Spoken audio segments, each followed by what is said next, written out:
Most people don't fail with a Malinois because they're lazy. Or because they don't care. Or because they didn't do any research. They fail because this breed is unlike anything they've ever experienced. And by the time they realize that, it's usually too late. Today I want to talk about the real reason most people fail with Malinois, and why it has nothing to do with their dog, and everything to do with who they are when things get hard. Bullseye emoji, subscribe to the Pet Perspective if you want the truth about this breed. Not filtered. Not sugar-coated. Just raw, honest insight from someone who's lived through the chaos, the breakdowns, and the breakthroughs. Here's what you see on social media: flawless obedience, tactical drills, leaping over obstacles, locking onto decoys, total control. Here's what you don't see: 3 a.m. meltdowns, torn up furniture, bleeding hands, the moment a dog locks on and doesn't come off when you call, the panic when you realize you've built a machine, but not a relationship. Still watching? Comment, they don't show this part. Because that's the truth every owner eventually learns. So why do most people fail with Malinois? Because they come into it thinking this dog is like other dogs, but faster, smarter, and more obedient. They treat them like a project. Something to master. Something to control. But this breed? They don't care what you know. They care who you are. They care how consistent you are when you're tired. How calm you stay when they explode. Whether your tone shifts when you're frustrated. Whether your expectations stay the same, even when no one is watching. Push pin emoji, hit like if this already feels personal, because it should. That's how close this breed gets to your identity. Here's the hard truth: Malinois will expose your weaknesses. Your lack of patience. Your emotional swings. Your need for control. Your over-reliance on tools.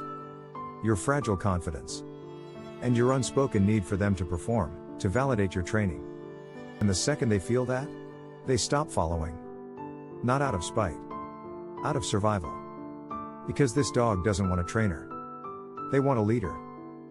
Bullseye emoji, subscribe now if you're realizing this isn't a breed you train. This is a breed that trains you, emotionally, mentally, spiritually. Let me tell you exactly where most people go wrong. They think obedience equals relationship. So they teach commands, but forget trust. They think structure equals leadership. So they schedule everything, but bring tension into every moment. They think pressure equals results. So they correct hard, drill longer, push more, and then wonder why their dog stops responding. But the ones who succeed? They do something different. They slow down. They breathe through setbacks. They train less and observe more. They build emotional rhythm, so the dog always knows what version of them they're getting. They let the dog rest. They reward neutrality. They use the crate not as punishment, but as regulation. They become someone the dog wants to be around. Not just someone the dog has to listen to. Bullseye emoji, drop a comment, this dog is changing me. Because if it's not, you're not doing it right. Most people fail with Malinois because they try to outwork the dog. But the ones who succeed? They outregulate themselves. They don't fight the chaos. They become the calm inside of it. They don't dominate the intensity. They absorb it, and redirect it. They don't perform for social media. They bond in silence.